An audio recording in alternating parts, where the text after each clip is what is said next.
he's Muslim, this guy's got to be a terrorist. Where do we draw this line as far as how many wives we could have? Don't take offense to it, Ali, but we're like, who the fuck is this guy? That's your opinion. Everybody has opinions. Do you think the world would be a better place, more peaceful, more harmony, if there was only, say we were all just one religion? Ali, let me ask you a question. Sure. Are you down to come down to LA? We could surprise Ben.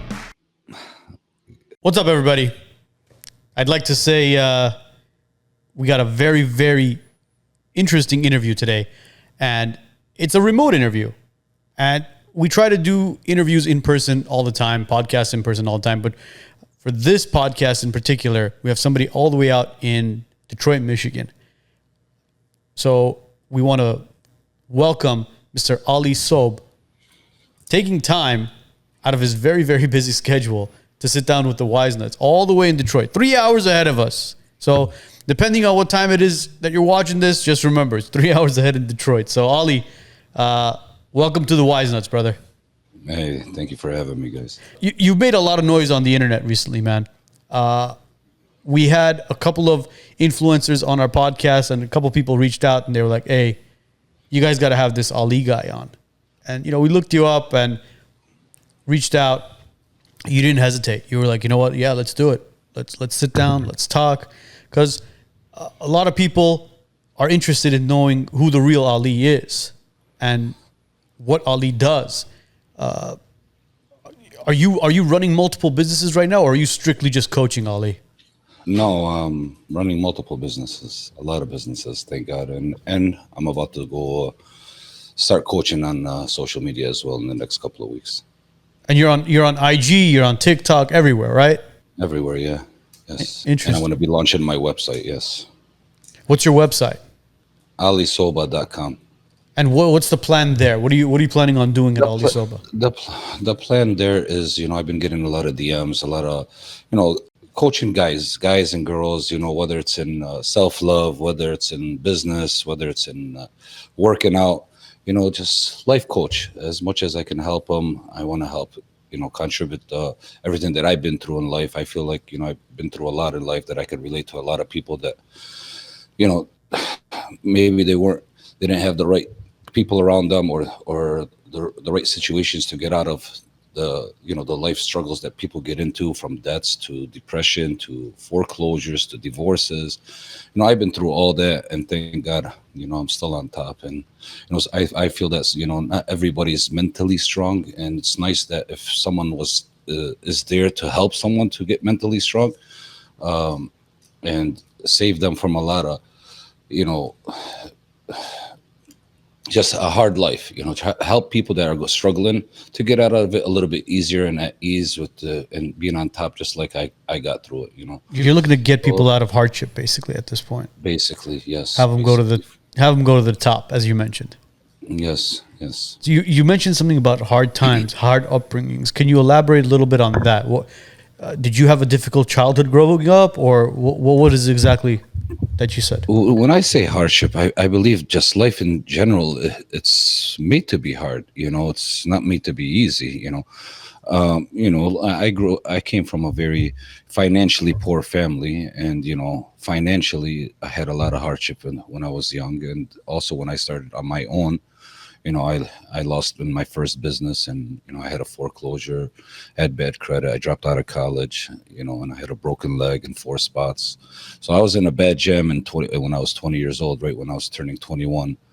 And I thank God a year after that, with the strong will of God and the motivation that I motivated myself, I made it on top, financially, and then you still struggle with life, whether you're in a relationship, you can't help other people, you can't help other people if they don't know how to push the devil out of them. If they can't push depression out of them, and if they're your partner, they get wrapped up in something and they can't get out of, then you ended up facing that breakups, and you have to deal with that too. So I had my dad passed away at a young age too. I lost my father, who I loved so much and still love him, got out of that too as well. So yeah, a lot of struggles that you have in life, in business, in working out, the challenges that I had personally to to just, everybody's not made perfectly. Everybody has some default in their body or in their eyesight or in their hearing or whatever, and you still got to overcome it. And that's what I've done, and I've been wanting to just give back to people. I'm 45 years old now, and I feel that I lived my first half of my life, and I'm in my second stage of my life, and I want to just, as much as I can, help people. That's the biggest thing in the world. Today's show is sponsored by the law offices of Arman Grigorian. If you're injured in a car accident and need proper guidance and representation, reach out to the law offices of Arman Grigorian, 1-818-404-0333. Are insurance companies giving you the runaround? Don't settle for less. Public Assist fights for you, not the insurance companies.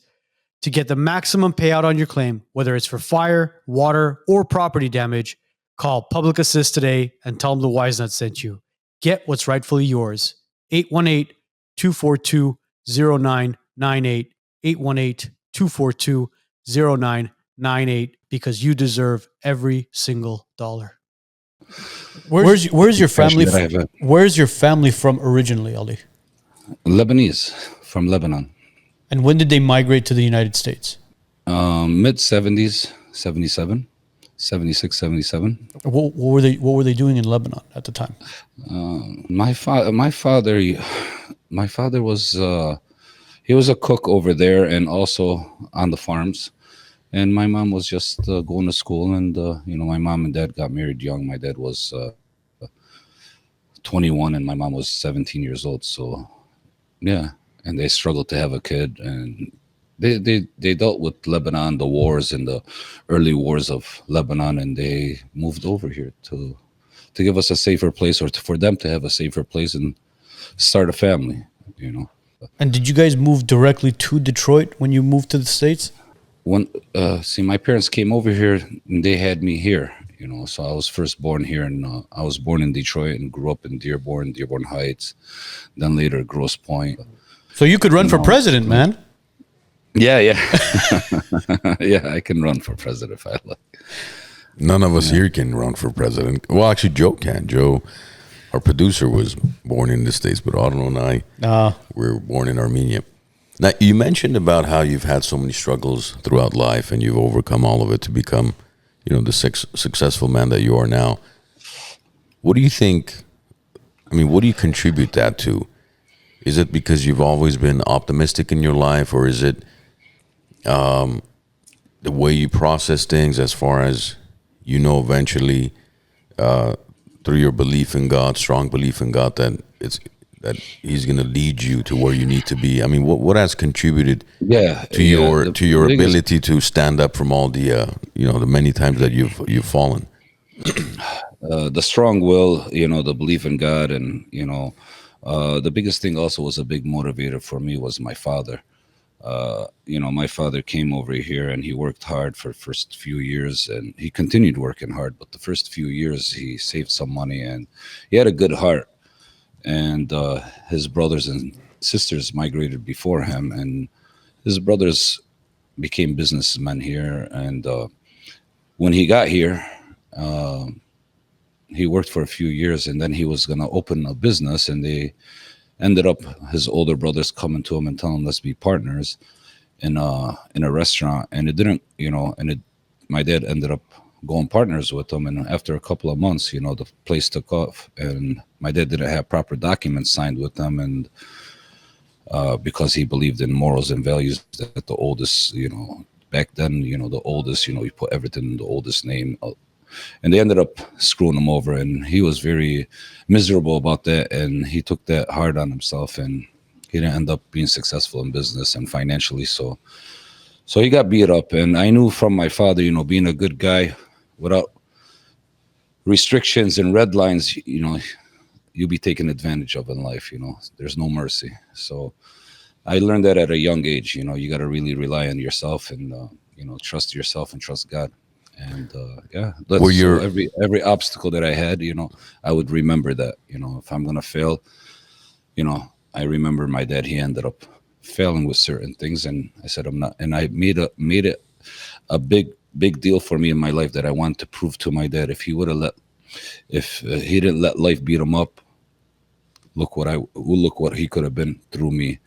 And thank God, he got, he passed away 12 years ago, and his tongue was filled with Ali, my son Ali, what he did this. So I made him proud, and, I became very successful before he passed away, and I proved my point to him, and I continue proving that, to myself, to my kids, and to everybody that's close to me, and now to the people that are watching. Now, were your uncles, because it sounds like your father, your father was also a man of God, but were your uncles not so religious? Because you're Muslim, correct? When people say man of God, or religious, everybody has their own way of being religious, and it shows on your characters, it shows on your integrity. Not everybody says that I'm religious, they're really religious, or God is really listening to them. But yeah, they supposedly were religious, but what's the point of praying on a rug and saying I'm Muslim or I'm religious, and your actions with other things, are not as a Muslim or as a good person? That's why I'm asking you that question, because there are so many people that hide behind their religion.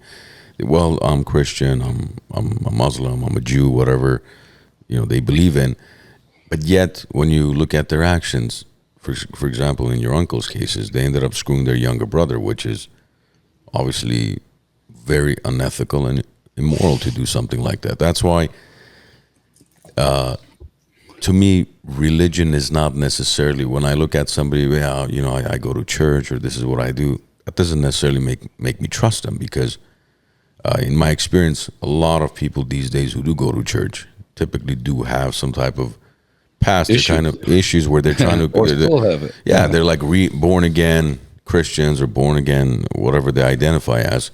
So for me, it's important as a human being, as a man, for you to have principles and values that you stand on, versus just, well, you don't trust me, I'm a fellow Christian. No, just because you're a fellow Christian, I don't trust you. I'm a Christian myself, but that doesn't mean I trust you just because you're a fellow Christian.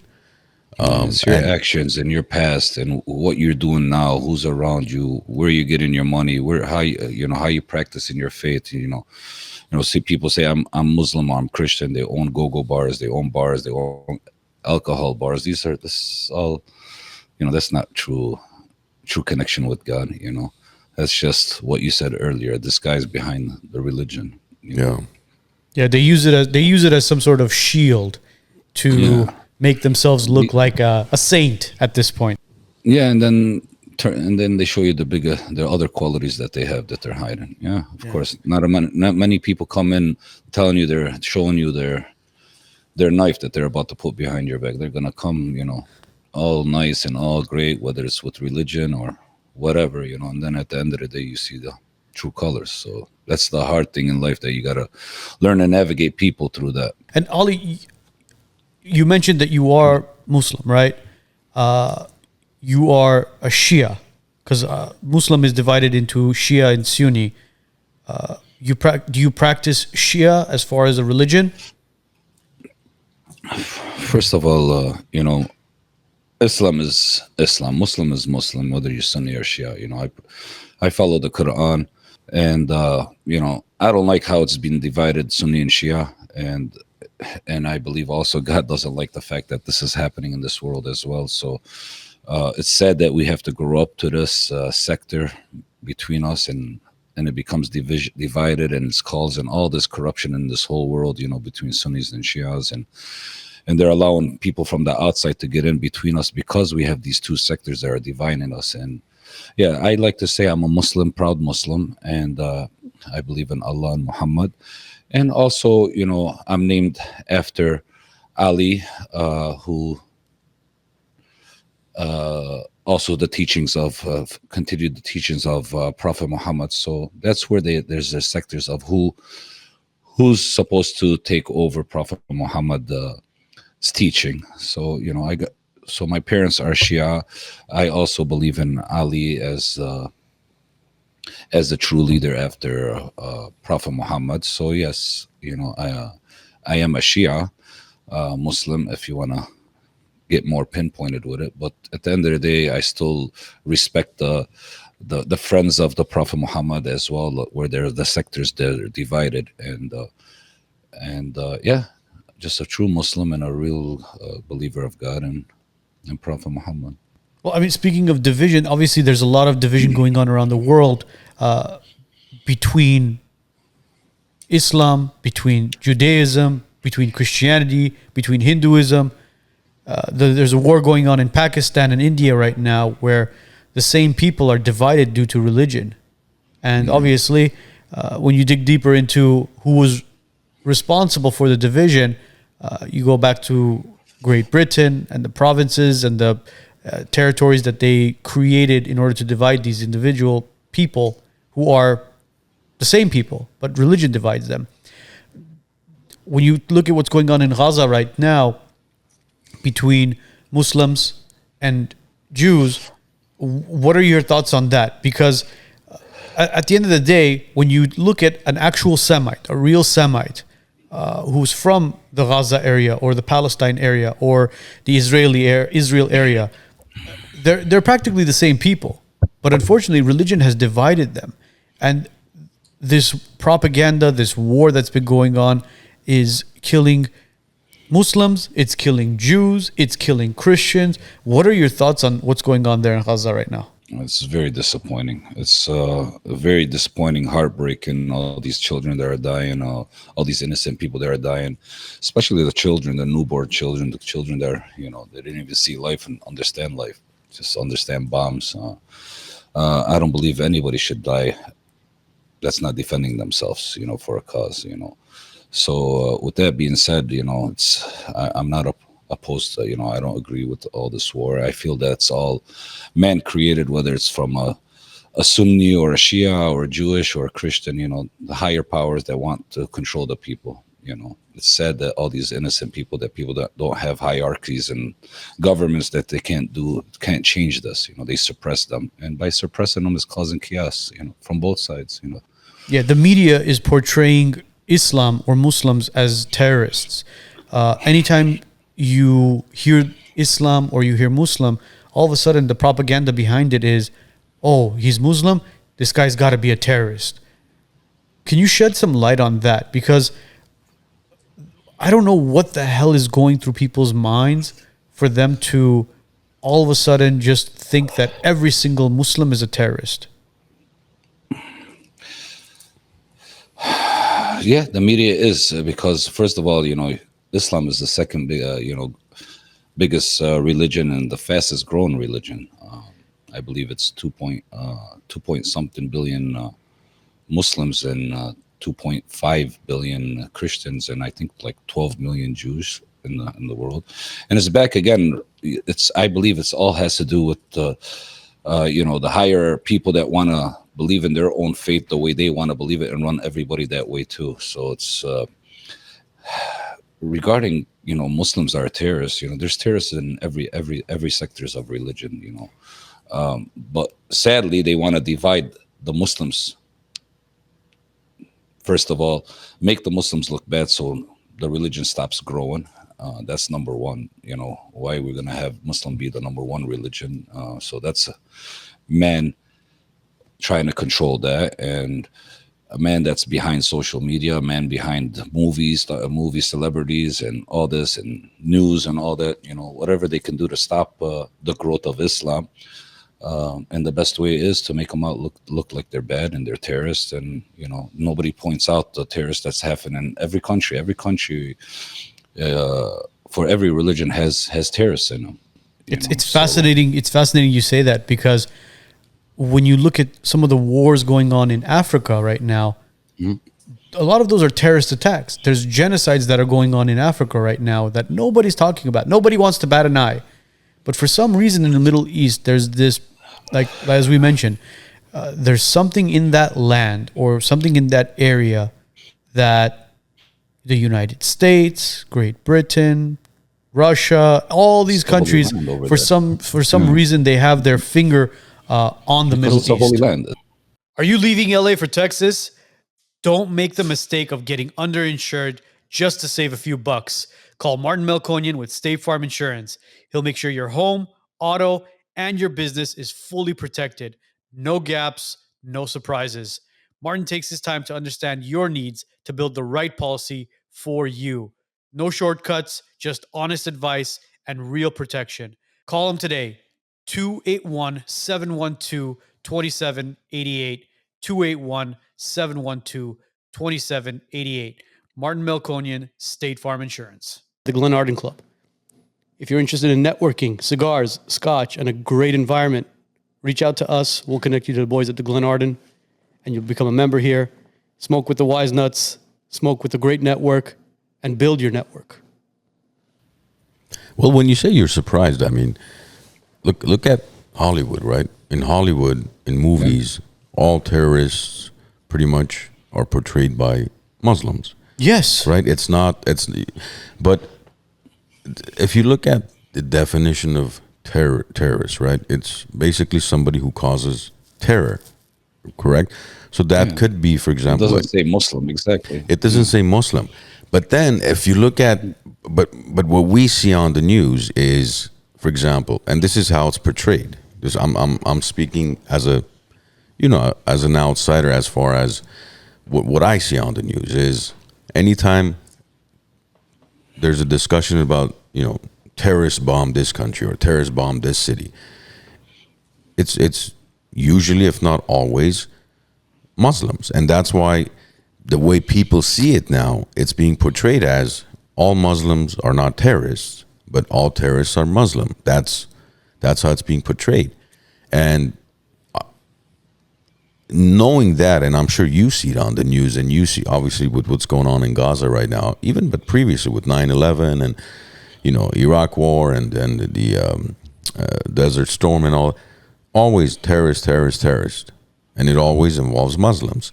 So how do you defend that, knowing that that's how it's portrayed around the globe, where all Muslims are not terrorists, but all terrorists are Muslim? Again, just like any strong person trying to make it in life, what are the first thing happens is the haters, and they start digging up shit about the person or about the quality of the person, so he doesn't become who he's meant to become. So at the end of the day, again, I tell you, Islam is a fast-growing religion, and I believe it's the best faith right now to help us with life. And people just want to stop it. So it's a lot of these terrorists also are planned terrorists, are paid terrorists, are brainwashed people from when they were young to get the end agenda for the person that's on top, to make us look like we're terrorists, as you may say, or bad people. But the real Muslims, the real people, really know the truth. If we are really terrorists and we are that bad, why are we the second biggest religion, and why are we still growing? So they're just trying to stop it, and they're also causing fitna, as we say in Arabic, causing chaos between sides, breaking them into Sunnis and Shias, and creating problems within them, instigating problems within them, and low educated people, whether they're in a certain sector of the group of Islam, not qualified as a Muslim the right way, brainwashing them, and just like any person, anything that's happening in this world, well, I think you're the fastest growing religion because you guys are having more kids than anybody. Plus you have a bonus where you can have up to 4 wives, right? So that helps with the compounding, where we're not allowed to have 4 wives. We can, even one is sometimes questionable. We've looked into the 4 wives situation as far as how it is. You looked in as in to see if you also can have 4 wives. Well, I was curious enough to see, hey, listen, where do we draw this line as far as how many wives we could have? And see, the media and a lot of these social media quote unquote influencers are talking about, Muslims could have 10, 15, 20 wives. But when you really look into it and you understand what it actually says in the Quran, it says that you can have 1 wife, you can have a second wife, but the first wife has to be treated equally to the second wife. And if you could afford a 3rd wife, and if you could afford a 4th wife, by all means. But every single wife has to be treated equally. Now, again, this is Islam. If they're okay with it in the Quran, by all means, it's your religion. You want to have 4 wives, by all means, have 4 wives. But as long as you're treating them equally, we get it. But that's the one thing in Christianity, and I think in Judaism and other religions, where we can't see eye to eye to it. For some reason, to us, it's kind of devoting your life to one individual, one soulmate, as we say, to live your life and split your life and enjoy your life and share your life with that individual. Grow old together. But I mean, in Islam, it's 4 wives. You could have children with those 4 wives. And again, I get it. You have to treat them equally. But do you think that's a little bit too much, Ali? First of all, let me go back and finish the other topic regarding the growth of Islam. Not everybody has 4 wives or 3 wives or 2 wives. That doesn't contribute to the growth of Islam. If the religion helps us understand, everybody has a religion, that we have to follow our religion. That's the guideline for that's the menu for our book, for our life. So with that being said, there's certain criteria of having sex. Like in our religion, you're not supposed to masturbate. You're not supposed to throw your semen out just like that. You're not so you're not supposed to do that. So that's why also that's restricted, that's forbidden. So every time you have sex, you need to empty in your wife the way God says you're supposed to. So that's why you have kids. So, Except when you have wet dreams, when the body says, you know what, I got to get this out of you. Or the wet dreams are coming is because you're not exercising it. You're not really releasing it. Huh? You're releasing it. You're not being married. You're not having a partner. So there's a reasons for everything. If you're going to pinpoint everything. But going now on to the topic of having multiple wives. It's when Islam comes around, Islam is the last religion that's God's going to give to everybody, and he came and told them, what? Prophet Muhammad, he told Prophet Muhammad, tell these idiots, this is the last time I'm going to send them this book of guidance for life, and it's the best book forever for them. So with that being said, he reintegrated Christianity and Judaism and all this. And first of all, you cannot be Muslim if you don't respect Prophet Moses, Prophet Isa, which is Jesus. You're not a Muslim, and you're not also a true believer of God if you're Christian and you don't believe in Islam or Judaism. You don't believe in Islam as a religion of God. Yeah, because Jesus is mentioned in the Quran multiple times as a prophet, more than the prophet, and Moses as well, Prophet Moses as well.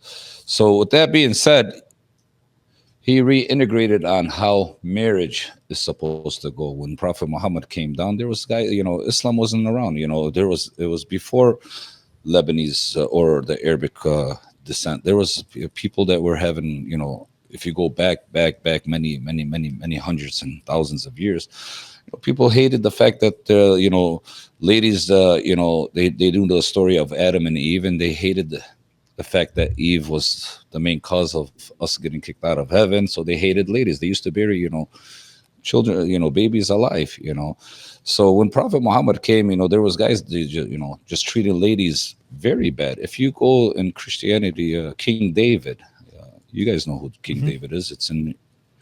If you look up and just Google it right now, how many wives he had.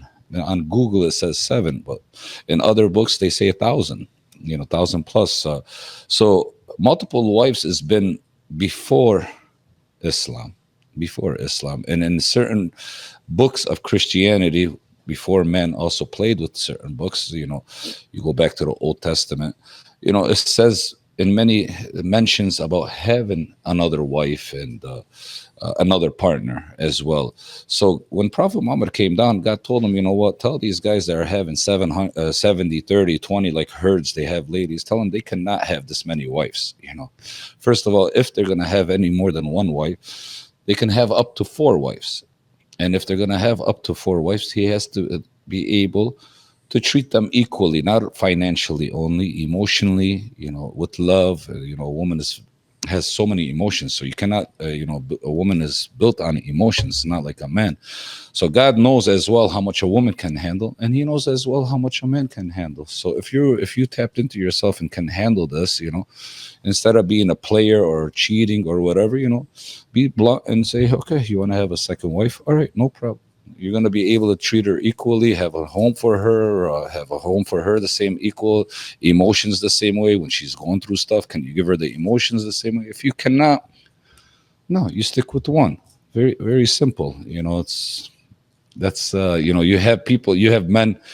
If you go to a restaurant, let's say for an example, you have a bus boy, you have a cook, and you have a manager, and then you have a GM, and you have an owner.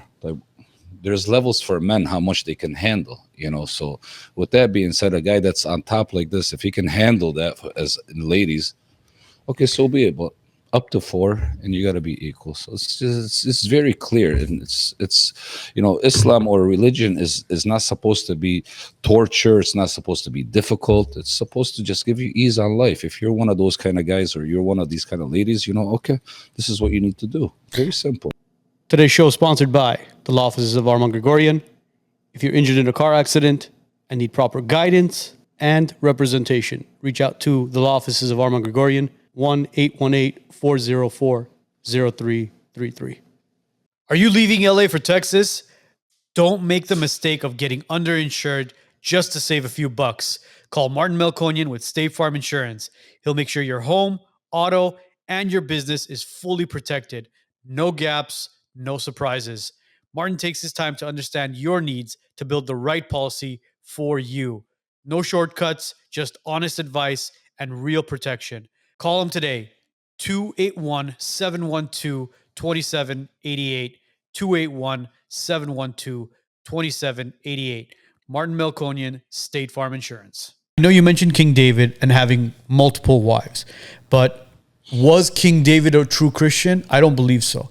Because in Genesis, in the Bible, it does mention one man, one woman, one union.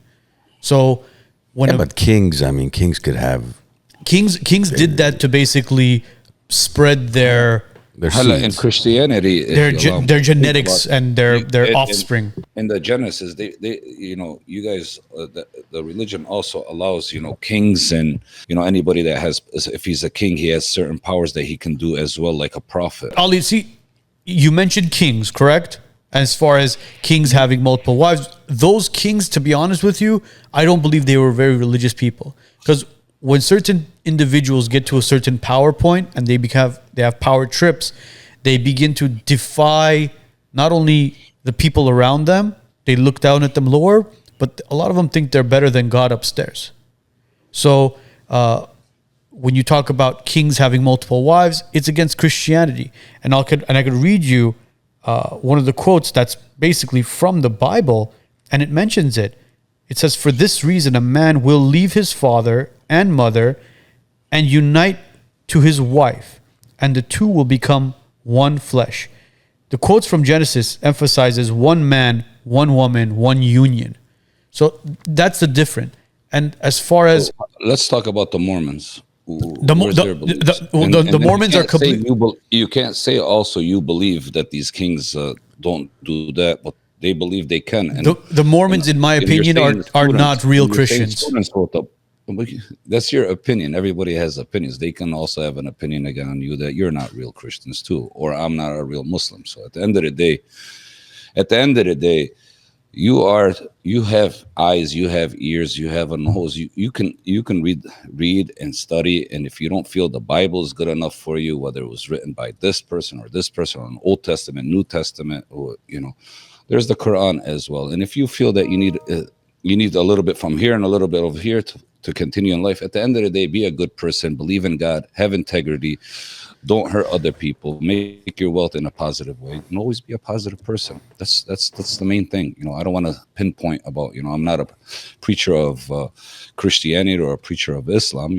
I'm a person that was born into Islam, And I feel it's been doing me justice. It's been great. Whenever I tap into God, He listens to me and He gives me what I feel I'm doing great because I see around me. I see my wealth is growing. I see my health is in great standards. I see the people around me are happy with me. So I'm good, So I'm a proud Muslim. I'm happy. I believe in God, and I just feel that whether you're a Christian, just believe in a God, and whether you're Jewish, just believe in God and really go about things in an integrity way and be a positive person in life. That's all. And that's one of the things mentioned in the Quran, that it says that respect all religions around you as long as they have 100. one God. Yes. But do you think the world would be a better place, more peaceful, more harmony, if there was only, say, we were all just one religion rather than the thousands of religions out there? I mean, there's 4 main ones, but there's thousands of different types of religions out there that people believe in. Do you think the world would be a better place if it was just one religion? No, I don't think so, because at the end of the day, there's the devil. Not everybody is a strong believer of a God. Yeah, okay, if you believe there is a God, but are you acting in the right way? Are you responding to the devil? Satan is out here always trying to manipulate people. That's why we have issues in Islam too. And that's why you have issues with Christianity. There's the devil out there that is trying to cause manipulation, cause problems, and people getting off God. Whether you're a Muslim, if your headline is a Muslim, that means he's practicing Muslim the right way or practicing God the right way. He lies. His inside is all built with disgusting and trying to hurt people, and his wealth is in the wrong way base and always stepping on people to get on top. No, I don't think that. The reason I'm asking you that is because earlier you mentioned how as Islam grows, that's going to help life and help the world, which means then the more Muslim there are out there, you think that's going to be better for the world, for life in general. Why would you say that if you don't think there should be one religion? I said people are connecting with Islam more upon terrorists. You're saying terrorists that were Islam's people are putting us out, portraying us as bad people. Then why are we growing? Because at the end of the day, people are reading the book, and again, I reintegrate and say to myself, you have eyes, you read the book. If you feel that the Quran will help you better in life, continue moving. So a lot of people are converting to Islam or sticking into the religion of Islam, and they feel that religion. Are they converting? It doesn't mean. I mean, if they were converting, then whether they're converting or multiplying from families. No, but that makes a difference. Right. No, that makes a difference, because converting is one thing. If people were converting, then yes, I would agree with you that Islam is growing because more people think that is the better religion, more peaceful, more harmony, more whatever you want to call it. But I don't think it's that necessarily people are converting to Islam. It's just that, like I said earlier, you guys are just having more kids. I mean, today globally, most cultures are on a decline as far as their population, right? For example, in the United States, we're not having enough kids in the United States to sustain the population we have. The only way we're able to sustain the population is through immigration right now. It's not because I forget the numbers, but we're supposed to have an average of 2-point-something many kids per family in order to sustain or to grow. But now we're below that mark, which means essentially more people are dying than being born, which is not a good thing. But conversion is a completely whole different. And Japan is worse. Japan is practically a sexless society. Yeah, people are not having sex to have children anymore in Japan, and the population has continuously, year by year, declined in Japan. And that and especially now with, you got the Bill Gates of the world and these guys, talking to World Health Organization, we're overpopulated, but then Elon Musk says, no, we're underpopulated. There's a lot of confusion as far as, are we overpopulated, underpopulated?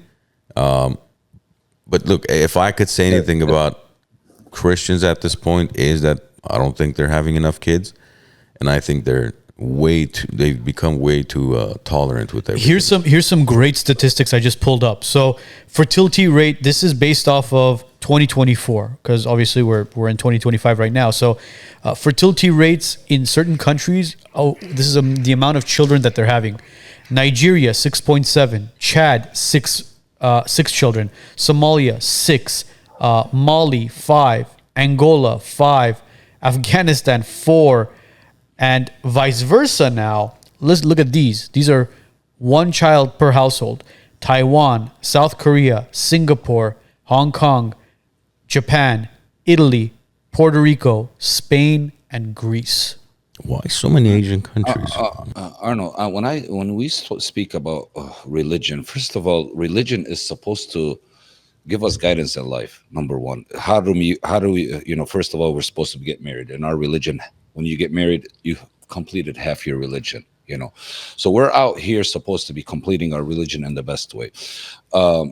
When I say Islam is the second biggest religion, it's the last religion that came down. So a lot of people, it's just like anything that it's new, it's new. Someone can tap into it, can understand it, can relate to it a little bit better. They have certain difficulties. They can come in and look at that one book that's from God and relate to it. A lot of people in Christianity, or people that are lost in a religion or trying to find a religion, they look at whether it's Christianity or Islam. They're supposed to look at it and see if this is going to help them. They have to choose a religion. You have to be part of a religion to live a great person. Anybody that doesn't have a religion, I stay away from. If you don't fear a God and believe in a God, you don't work for me. You don't associate with me. I don't do that. Yeah. The one thing I'll tell you. That's why I talk to you about Islam. So at the end of the day, so people, there's people that are converting. There's people that are, whether they're kids, multiplying in kids because of families staying together. Yeah, I'm not telling you that families are not breaking apart in Islam as well. Divorces are off the chain in every religion, but I feel Islam, because it's the last religion, it's the newest. It's still the newest religion. It's something that you can tap into, and you don't have multiple sectors, just like in Christianity. Like I said, there's different Catholics, there's different sectors in religion, and there's different people who wrote something or said something. So a lot of people get distracted by that, and there's certain things in Christianity they allow, certain things they don't allow. So this is why I say the second biggest religion, and a lot of people tapping into it. Look at the jails as well. Why a lot of people convert in jails. They're looking for guidance. They already got in trouble. They feel that they lost everything, whether they murderers, sex offenders, whatever. They go to God. Before they didn't have anybody to guide them. Now they have peace. They can study religions. They look at the religion and they come out, as a better person, hopefully, or connected with God. You have to connect with God. Let's do this. Let's end the religious talk on this note, because at the end of the day, when you look at Judaism, Christianity, Islam, they follow certain morals, certain values, certain principles. The stories that are written inside the Bible, inside the Quran, inside the Talmud, whatever it is that the people are following, each one of them has a story that depicts how you could relate to it in real life. Exactly. I'll give you one of the best examples, and we'll move on from this one. For example, the one that you mentioned Adam and Eve, correct? Adam and Eve and the forbidden fruit, or the forbidden tree that they ate from, right? God told them you could do whatever you want, but do not eat from this tree. And he was testing them. And when Eve told them, you know what, it's not gonna harm us, let's just try it. And obviously the devil was the one that was kind of in their ear telling them, yeah, you know what, it's not a big deal, go ahead and just try it. When they ate the fruit, it's not like they felt something like, oh my goodness, wow, this is amazing, blah blah blah blah. No, it wasn't anything like that. They became shameful. It showed the story of shame. So when God came back down, Adam and Eve, since they were naked, they began to hide. And God asked them, why are you hiding? What's going on? He knew right away that they had eaten from the forbidden fruit or the forbidden tree, because now they felt shame. So a lot of people will look at that story and be like, well, Adam and Eve, the apple, I don't understand. They said don't eat it. So it was kind of a story telling you what shame is. They disobeyed God's rules. He said don't do it. They did it. And when they got caught, they felt shame. That's where shame came from. So let's kind of move on from the religious aspect of everything. Yeah. At the end of the day, when people have certain morals, certain values, certain principles, whether you're Islam, whether you're Jew, whether you're Christian, Catholic, Hindu, doesn't matter. Respect one another, love one another, and the world will be a much, much better place. Are insurance companies giving you the runaround? Don't settle for less. Public Assist fights for you, not the insurance companies. To get the maximum payout on your claim, whether it's for fire, water, or property damage, call Public Assist today and tell them the Wisenuts sent you. Get what's rightfully yours. 818-242-0998. 818-242-0998, because you deserve every single dollar. The Glen Arden Club. If you're interested in networking, cigars, scotch, and a great environment, reach out to us. We'll connect you to the boys at the Glen Arden, and you'll become a member here. Smoke with the Wisenuts, smoke with a great network, and build your network. 100%. You get into a difficulty, you grab the book and you look at it, what God tells us we're supposed to do here. And that's that. That's why you have to believe in a religion and believe in a God and, and have a good insight and keep moving forward. I'll tell you this much, man. The white man that looks at us will be like, look at these Muslims sitting down together. But they have no idea that, hey, listen, the three of us sitting here, we're actually Christian Armenians, and Ali is Lebanese, but we're at the end of the day, we're all brothers. We're all human beings. And we love each other and we respect each other, and we're not trying to hurt anybody. We're trying to, motivate people and enlighten people. So that's a beautiful thing. That's better than anything. I'll tell you a quick story before we get out of religion. Prophet Muhammad, he was there's a story that Prophet Muhammad was in a mosque, praying, leading prayers. And when he gets there, he sees a man. And when he leaves, that man's still there. He's the first to come, the first to leave. And Prophet Muhammad one day walks up to the man and tells him, mashallah, God bless you. I see you pray a lot. He goes, yeah, I love God a lot. He goes, but do you have a family? Do you have a family? And he tells him, yeah, I have a wife and 2 kids. He goes, okay, but I see you here all the time. Who takes care of your family? You know what he tells him? He tells him, my brother. It's not about praying and sitting down and just praying and saying I'm a Muslim or a Jew. It's your actions in life, what you're doing, helping people, being a good person too, whether he's a Jew, whether he's a Christian, person that's not trying to hurt you, trying to live life. We're all trying to live life in a positive way and go to heaven, So treat each other the right way, the best way, and have a clean heart, and you'll prevail. Well, Ali, you've been on social media a lot recently. You're posting a lot of videos. You're making a lot of noise. And you're getting noise from the good, and you're getting noise from the bad. A lot of these videos you put up, and you have certain quotes, and at the end, obviously, you got the eagle with the lion sound going on. A lot of people are going online on social media and saying, and Arman, Joe, and I can vouch for it as well. Don't take offense to it, Ali, but we're like, who the fuck is this guy? Like, where did this guy come from? And is there anything that you've posted online that you have regrets? No, I don't have regrets for nothing. It's everything that I've done has gotten me to here. Whether it's, I made a mistake, I learned from my mistake right away, or I did something good, I made it be even better later. So no regrets. So these are the videos that have been going viral, Ali. And the last one that we played was one of them that went super viral. And it was the one where you're walking into a room, practically no shirt on, and you're saying, walk into a room like you're the king, or you don't give a fuck who the king is. And this caught the ear of somebody who is out in California, who's also a social media influencer, and his name is Ben Azulay. And he kind of thinks that, oh, shit, is this guy throwing a jab at me? What's going on with it? Who is that message to? It's a message to everybody. No, I've heard of this guy Ben Zuli, and no, it's not a message to him. Why would it be a message? It's a message to the people, to everybody, And you walk in life, proud, believing in yourself. This is the message. Don't be ashamed of yourself.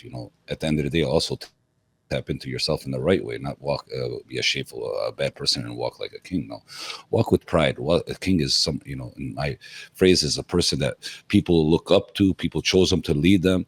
So walk like a king, or walk like you don't give a fuck about the king. So some kings are bad, walk like you don't give. Be yourself, be proud of yourself, have integrity, and, be positive. Now, I'm sure, Ali, you've probably seen some of the clips that Ben has also been posting, which is similar to how you say, walk in like you're a king. But he's saying, when I walk into a room, I look like I'm going to hurt somebody. What do you think of a message like that? Do you think if he walked into a room and sitting you there, should not be. I disagree with that. Like when I do walk in a room, I get a lot of attention. I get a lot of respect. When I walk in a room, I'm proud, I'm confident, and I want to reflect that to people. I want to pass that in a positive way. No, you shouldn't lead with hate. Or fear. You should lead with love and respect. So I disagree with that message. You shouldn't have people fearing you. If anything, they should fear losing your love. That's how I persuade myself and how I go about life. So I disagree with that big time. You shouldn't make people fear you. People, you should help empower people, make them powerful. If someone is fearing you, or if someone has low confidence, you should go up there, help them out, give them a confidence, lift up his morals, not deflate his morals, or be out there waking up to deflate people. I'm going to get up there and make people fear me. No, I disagree with that. Or I'm going out in life today just to make people fear me. I disagree with that.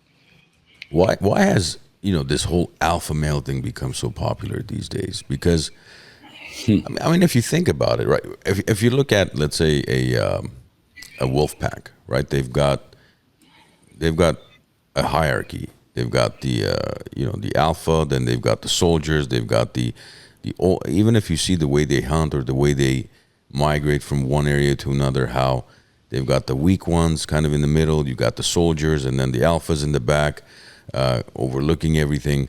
This whole alpha mentality has become so popular these days.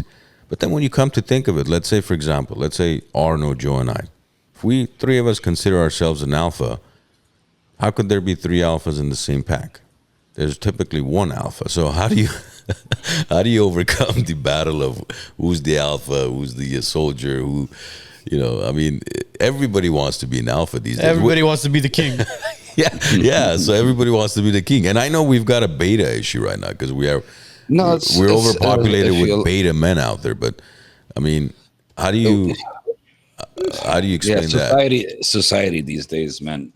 They're deflating men, and a lot of men are deflated, and lost their alphaness. I feel every man should have an alpha in him, should have alphaness in him. It's not meaning they'll go punch a wall and break a wall. That means you're alpha, or you intimidate someone, or you have big muscles. You're an alpha. You don't need to have big muscles to be an alpha. Just, have integrity to yourself. Don't be afraid to speak up. Have confidence. A lot of men have become weak. They've introduced into their life a lot of feminism, and men are, finding it hard to become men these days, and they're choosing roles of feminism, so that's what's destroying relationships. That's what's destroying also life, so a lot of influencers, or someone that the alphaness is coming and that's also what I'm also bringing to the table, that men, you need to become men again. A man is an alpha. He is an alpha in a relationship as well. The man is a king in his home. So when you're persuading yourself as an alpha, you need to be an alpha in your home. Be the male, be the man. I get a lot of DMs. Where are the men? Where are the men, Ali? Come to Rhode Island, come to Spain, come to here. There's no men anymore. There's no real men. They're all weak. And you look at also men these days, what are they doing? They're sitting on the PlayStation games, gambling, cards, football, all this bullshit that not allowing them. They're not being the best men that they can be, So then females are ending up taking up, being more independent, taking up alpha traits. An alpha person, a man should provide, go work, be a strong person, not a weak person, not be intimidated easily by another man. me, I'm a strong man, but when I see a weak man, you know, I'm disappointed. I want to help him out. I want to lift him. But there's guys that choose to stay in that quality of a man. So, and then they go complain why they're not successful in their jobs, why they're not successful in their homes, why their wife left them, or why their wife does not respect them, or with their girlfriend, or why they lost their girlfriend, or why they're having issues, is because men lost the alphaness in them. So that's why, you know, we're pushing, because there's so many men in this world that lost this. It's the biggest thing that you need to put back in men right now, is the alphaness. I think the feminist movement is the one that ruined the alpha male. Exactly. Chivalry, when they say, oh, chivalry is dead. Yeah, chivalry was killed by the feminist movement. Men used to be able to open doors for women, and the woman would thank the man. It was a role that they played. But now it's like, I could open up my own door. Men would pay for bills. Well, I could pay my own bills. See, Men that's would an alpha, if you don't mind me adding to it. That's an alpha. That's an alpha that opens the door. That he's showing his strength. He's allowing his strength to be. It's protection. It's respect to his wife, to his girlfriend. Exactly. Yes, that's alphaness. See, you know, you look at some of these older films back in like the 1950s, where all the men were dressed a certain way, suit and tie. You know, the nice top hats going on. Movies you would watch where it was raining, there was a puddle, the man would take his coat off, put it down so the woman's feet wouldn't 100%. Get wet. See, those little things now that back then were looked at as, you know what, that's what a man should look like. Because they didn't have Balenciaga jackets back then. That's what. Oh, is that what it is? That's what it is. Or now we have tampons in men's bathroom. That's the difference. I remember there was, I forget which gangster movie it is. You're a movie buff, maybe you'll know, but there was one of these gangster movies where he's kind of guiding, I think, one of his, soldiers, or as to like how to know if you're dating the right woman, and if Bronx Tale. Is it Bronx Tale? I think so. Where this is way before, now we have the keyless go cars, and you click a remote, you could open your door with your phone and all that. This is way before that, when things were actually manual. He's like, open the door for her. Let her sit, but you don't unlock your door. And if she leans over and unlocks your door, she's the one. If she doesn't, that means she's selfish. Right? Yes, that is Bronx Tale. Sonny is basically teaching. I told you this guy would know. Yeah, he's like, he says it. He says, open the door for her, get in. If she doesn't unlock your door, dump her. Yeah. And to unlock it, she had to lean over and actually pulled the pin up. It wasn't like just click and Yeah, because it's from the old Bronx days of the mafia and the gangsters going on, where those old Cadillacs and Lincolns were all around town. She would have to lean over to actually click the door. Now, but Bronx Tale, amazing movie. But now I gotta go watch it. But now the girl sits there, and the first thing is she probably takes her phone and takes it. Oh, you're going out to Malibu. Yeah. Ali, what do you think? You think society is doomed at this point with men and women? Because look, it's not only the men as well, it's the women that play a role in this as well, as far as screwing up how men are. Again, if a man gets back his alphaness, he can align her back in place. A lot of ladies need guidance, and if they're not guiding them the right way, they end up doing things their way. How is a woman there's a lot of ladies, excuse me, just like there's men that accomplish life a little bit better than other men, there's ladies the same thing. So if she goes and meets a man and she's smarter than him in a decision, or she's smarter than him in work, or she can make more money than him, and because he's not qualified like that, of course why should she settle for less? So a lot of men are not tapping into their alphaness, and these women are being allowed to go tap into the alphaness themselves. And again, society where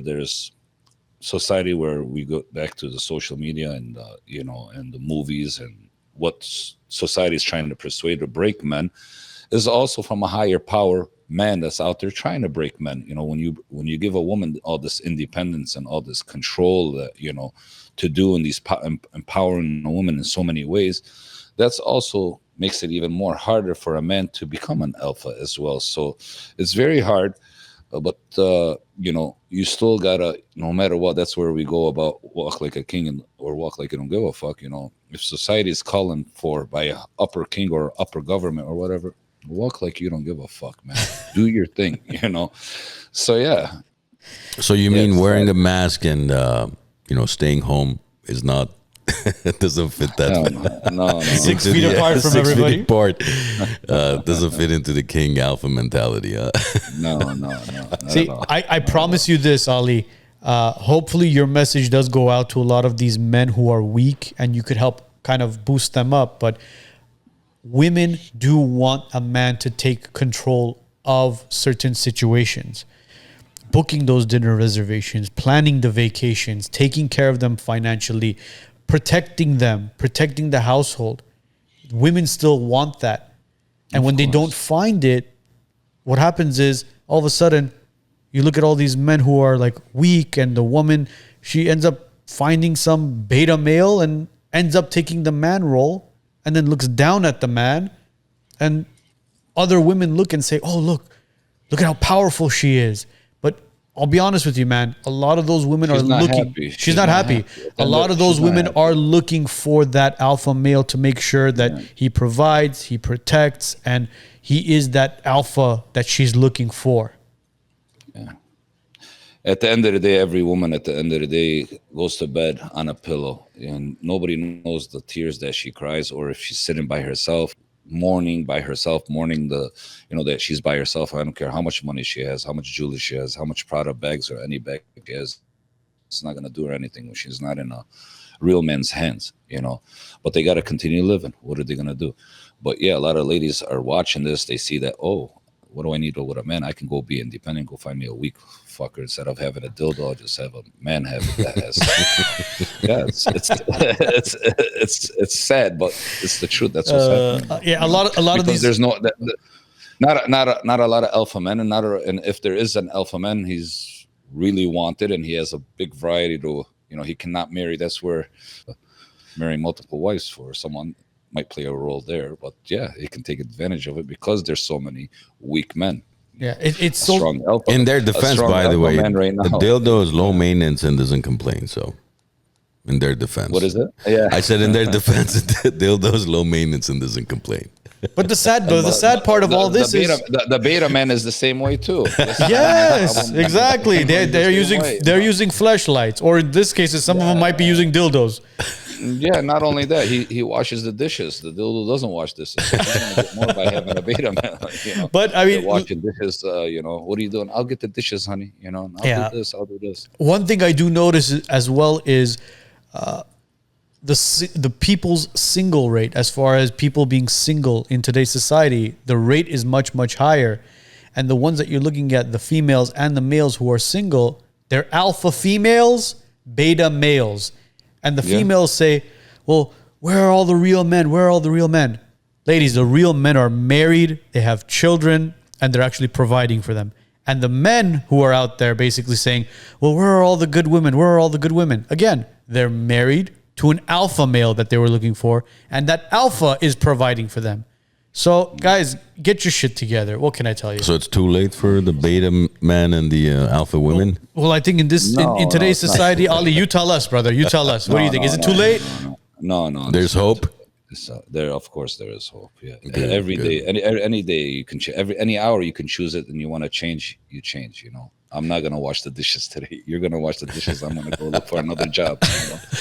Guys, if you have a dishwasher, Well, I hope my wife sees this episode because I'm not washing dishes anymore, honey. We're done. Yeah, he'll just stick to laundry. Yeah, folding the towels. Guys, if you aren't following Ali Sobh, his Instagram page is right down there in the link below. Ali Sobh at Ali Sobh _official. Follow Ali Sobh if you need help. No, it's Ali Sobh. Well, that's how you pronounce it, though. Sobh. I pronounce it Sobh? No, that's how you're supposed to pronounce it. Well, it's Ali Sobh. I understand it's spelled. Oh, okay. But it's pronounced Sobh. I get it. Ali, put an A in your last name. What can I tell you, brother? Put it in. But yeah, Ali Sobh _official is his Instagram. Follow him. If you have any questions, any concerns, you can message him. He'll message you back. But Ali, let me ask you a question. Sure. Are you down to come down to LA? We could surprise Ben. Yeah, I'm down. Not only just to surprise Ben, but to also meet you guys as well. All right, let's do this. We're gonna end today's show. Hopefully Ben doesn't see this, but let's end today's show. Let's jump on a call.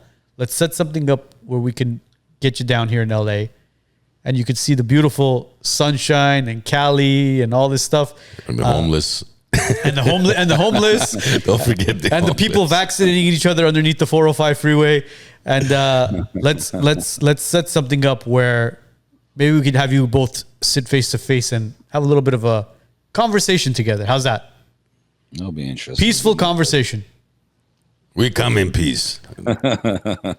Ali, we appreciate you, brother. You, Justin, the entire team. Thank you so much, brother. I appreciate you guys. Thank you. I love you guys. Appreciate you guys. We'll see you soon, man. Guys, today's episode will be up and running on Spotify, Apple Podcasts, and all major platforms mañana. Have a great week. Have a great weekend. We'll see you guys all next week.